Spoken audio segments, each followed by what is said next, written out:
বিশ্বনবীর জামাতা সাইয়েদনা আলী রাদিয়াল্লাহু তাআলা আনহুর কাছে এক লোক এসে বলে, হে আলী, ঋণের বোঝায় আমি জর্জরিত, আমার কিছু অর্থ দিয়ে সাহায্য করো। সাইয়েদনা আলী রাদিয়াল্লাহু তাআলা আনহু বললেন, আমি কি তোমার এমন একটা দোয়া শিখাবো যেটা বিশ্বনবী আমাদের শিখিয়েছেন? এই দোয়া যদি তুমি পড়ো, লাউ কানা আলাইকা মিসলু জাবালিন কাবীরিন দাইনান আব্দুল্লাহু আনকা, পাহাড় পরিমাণ যদি ঋণের বোঝা হয়, আল্লাহ এটা পরিশোধের ব্যবস্থা করে দেবেন।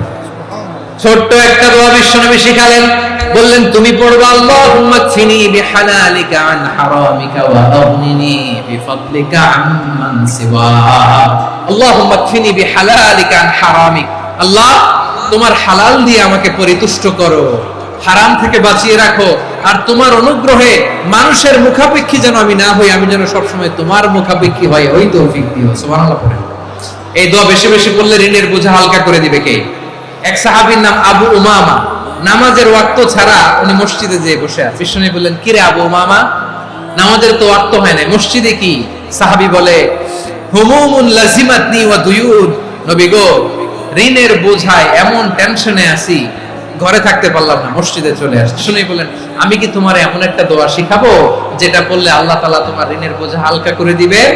আবু উমামা বললেন, ইয়া রাসূলুল্লাহ, অবশ্যই শিখাবেন। বিষ্ণু বললেন, তাহলে তুমি পড়বা, আল্লাহুম্মা ইন্নী আউযু বিকা মিনাল হাম্মি ওয়াল হাযান ওয়া আউযু বিকা মিনাল জুবনি ওয়াল বুখল ওয়া আউযু বিকা মিন গালাবাতিদ দাইনি ওয়া কাহরির রিজাল। ও আল্লাহ, তোমার কাছ থেকে দুশ্চিন্তা থেকে পানাহ চাই, কৃপণতা, ভীরুতা, অলসতা, কার্পণ্যতা, এই সব কিছু থেকে, মানুষের কঠোরতা, আমার উপর মানুষের আধিপত্য এবং ঋণের বোঝা থেকে পানাহ চাই। এই দোয়াটা যখন বিষ্ণু শিখাই দিলেন, আবু উমামা বারবার এই দোয়া করে, আল্লাহুম্মা ইন্নী আউযু বিকা মিনাল হাম্মি ওয়াল হাযান ওয়া আউযু বিকা মিনাল আজজি ওয়াল কাসাল ওয়া আউযু বিকা মিনাল জুবনি ওয়াল বুখল ওয়া আউযু বিকা মিন গালাবাতিদ দাইনি ওয়া কাহরির রিজাল। আবু উমামা বলে, এই দোয়া আমি পড়তে লাগলাম আর পড়তে লাগলাম, কিছুদিন পরে দেখা গেল বিশ্বনবীর শেখানো এই দোয়ার বদৌলতে আল্লাহ তাআলা আমার সব ঋণ পরিশোধের ব্যবস্থা করে দিয়েছেন।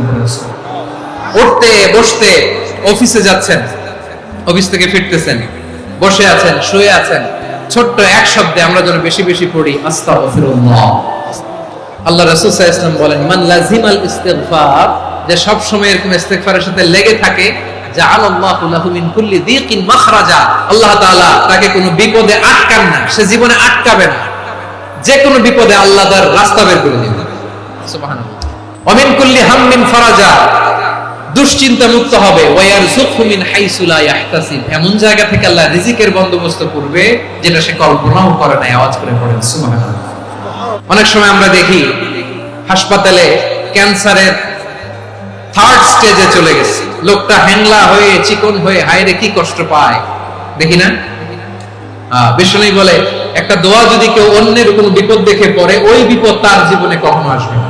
অনেক সময় হয় যে আমরা মহাসড়ক দিয়ে যখন চড়ি, দুর্ঘটনায়, আইরে আল্লাহ, দুর্ঘটনায় মানুষের মাথা একদিকে, দেহ আরেকদিকে, ব্লিডিং, এরকম হয় না?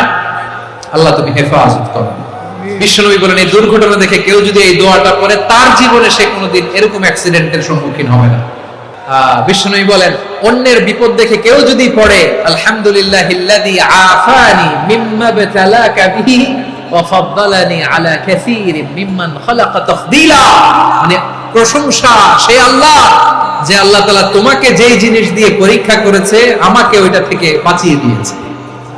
তোমাকে আল্লাহ যেই বিপদে ফেলেছে, আমাকে ওই বিপদ থেকে তিনি মুক্ত রেখেছে, আর তার অনেক সৃষ্টির উপর আমাকে তিনি প্রাধান্য দিয়েছে। সুবহানাল্লাহ পড়েন। যে কোনো বিপদ, কারণ ক্যান্সার দেখে যদি এই দোয়াটা আপনি বিশ্বাসের সাথে পড়েন, জীবনে কোনোদিন ক্যান্সার রোগে আক্রান্ত হবেন না। দুর্ঘটনা দেখে যদি পড়েন, ওই দুর্ঘটনা আপনাকে স্পর্শ করবে না। যে কোনো কারো বিপদ দেখে যদি কোনো বিশ্বাসী বান্দা এই দোয়া পড়ে, বিশ্বনবী বলেন, লাম ইউসিবহু যালিকাল বালা, ওই বিপদ তাকে আর ধরবে না।